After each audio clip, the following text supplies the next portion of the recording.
Time travel को केंद्र में रखकर कई फिल्में और टीवी सीरीज बन चुकी है, लेकिन क्या सच में टाइम ट्रेवल संभव है?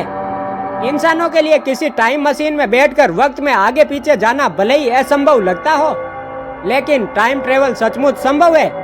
टाइम ट्रेवल को समझाने में 20वीं सदी के महानतम वैज्ञानिक अल्बर्ट आइंस्टीन की अहम भूमिका थी। उनका सापेक्षता का सिद्धांत स्पेस और टाइम को एक साथ जोड़ता है। क्या आपको पता है कि विमानों और सैटेलाइट पर लगी घड़ियां धरती के मुकाबले अलग चाल पर चलती है? इस ब्रह्मांड में मौजूद हर चीज टाइम ट्रेवल करती है, हम और आप भी। बस हमारे टाइम ट्रेवल की रफ्तार ऐसी है कि पता नहीं चलता।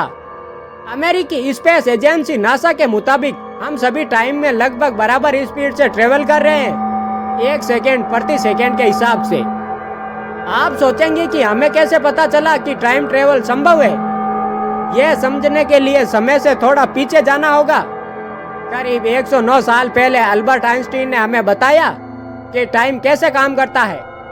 उन्होंने इसे रिलेटिविटी यानी सापेक्षता का नाम दिया। उनके इस सिद्धांत को सापेक्षता का सामान्य सिद्धांत कहते हैं। यह आधुनिक फिजिक्स के आधारभूत सिद्धांतों में से एक है। आइंस्टीन का सिद्धांत कहता है कि टाइम और स्पेस एक दूसरे से जुड़े हुए हैं। उनका यह भी कहना था कि ब्रह्मांड की गति की एक सीमा है।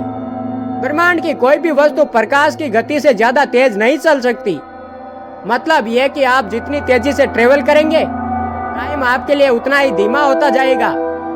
वैज्ञानिकों ने तमाम प्रयोगों से इसे साबित भी किया है। एक मशहूर प्रयोग 2 एटॉमिक घड़ियों से जुड़ा है।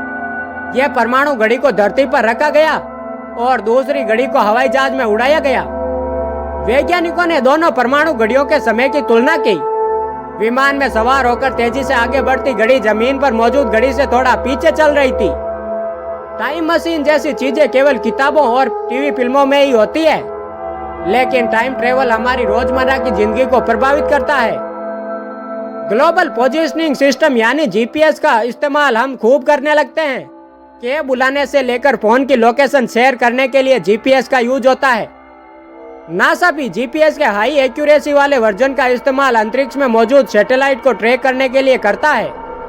आपको शायद ही पता हो कि जीपीएस असल में टाइम ट्रेवल कैलकुलेशन पर आधारित होता है। जीपीएस सैटेलाइट्स पृथ्वी के चारों ओर बड़ी तेजी से चक्कर लगाते हैं। इस वजह से जीपीएस सैटेलाइट की घड़ियां थोड़ा धीमे हो जाती है। यह अंतर सेकंड के बेहद छोटे हिस्से का ही होता है।